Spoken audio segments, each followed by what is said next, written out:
بسم اللہ الرحمن الرحیم۔ السلام علیکم ورحمۃ اللہ وبرکاتہ۔ پیارے دوستو، کیا ہر مسلمان کی نماز جنازہ غائبانہ پڑھنا سنت ہے یا یہ صرف نجاشی رضی اللہ عنہ کے ساتھ خاص تھا؟ صحیح احادیث اور ائمہ کے دلائل کی روشنی میں چند منٹ میں پورا مسئلہ سمجھیے۔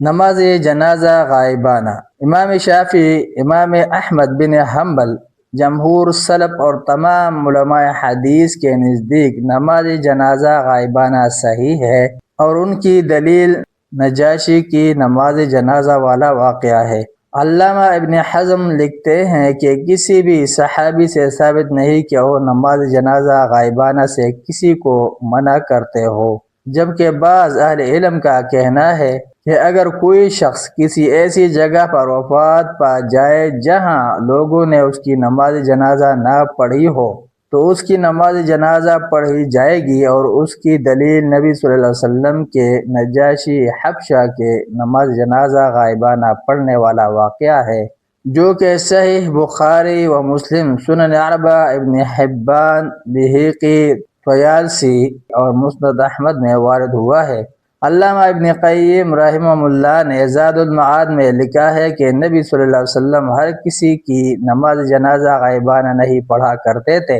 لیکن صحیح حدیث میں آپ صلی اللہ علیہ وسلم کا نجاشی کی نماز جنازہ غائبانہ پڑھنا ثابت ہے۔ اس کی بنا پر اس میں تین طرح کا اختلاف ہے۔ نمبر ایک، اس واقعہ میں ہر کسی کی نماز جنازہ غائبانہ پڑھنے کی دلیل ہے، اور یہ امام شافعی و احمد رحمہ اللہ علیہما کا قول ہے۔ نمبر دو، یہ صرف نجاشی کے ساتھ ہی خاص ہے، کسی دوسرے کے لیے نہیں، اور یہ امام ابو حنیفہ و مالک رحمہ اللہ علیہما کی رائے ہے۔ نمبر تین، شیخ الاسلام ابن تیمیہ رحمہ اللہ کا اختیار یہ ہے کہ اگر کوئی شخص کسی ایسے علاقے میں وفات پائے جہاں اس کی نماز جنازہ نہ پڑھی گئی ہو، اس کی نماز جنازہ غائبانہ پڑھی جائے گی، جیسا کہ نجاشی کا واقعہ ہے، کیونکہ ان کی وفات کفار کے مابین ہوئی تھی اور ان کی نماز جنازہ کسی نے نہیں پڑھی تھی، اور اگر کسی کی وفات کے مقام پر اس کی نماز جنازہ پڑھی گئی ہو تو پھر اس کی نماز جنازہ غائبانہ نہیں پڑھی جائے گی۔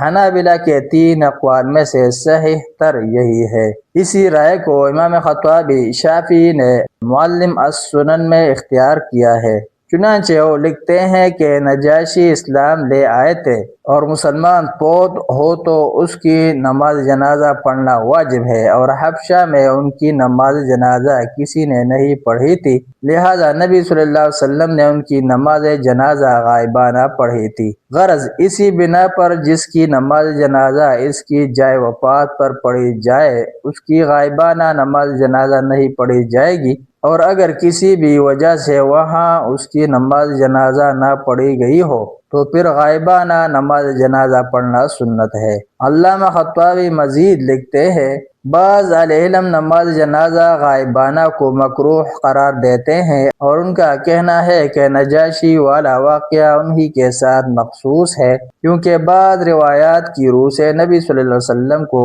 ان کی نعش دکھا دی گئی تھی، لیکن یہ تعویل فاسد ہے، کیونکہ تخصیص کسی صحیح دلیل کے بغیر ثابت نہیں ہوتی۔ امام نووی رحمہ اللہ نے المجموع شرح المحذب میں لکھا ہے کہ نبی صلی اللہ علیہ وسلم کو نجاشی کی نعش دکھلا دی گئی تھی۔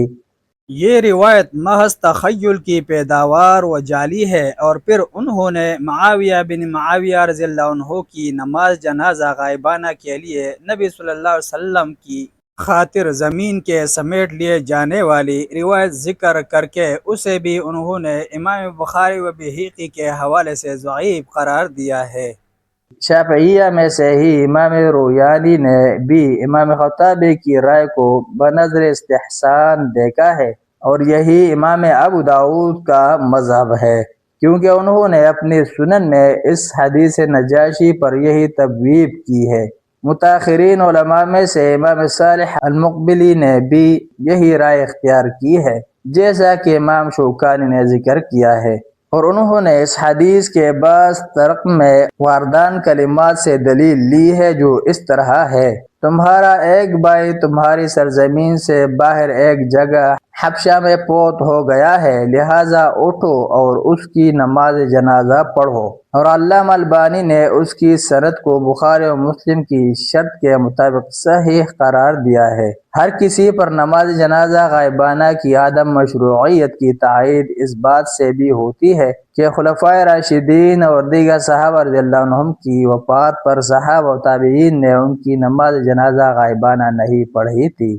مگر حافظ ابن حجر نے اس بات کی تردید کی ہے اور ثابت کیا ہے کہ نماز جنازہ غائبانہ کے بعض دیگر واقعات بھی ملتے ہیں ایک نئی ویڈیو کے ساتھ۔ جزاکم اللہ خیرہ۔ السلام علیکم ورحمۃ اللہ وبرکاتہ۔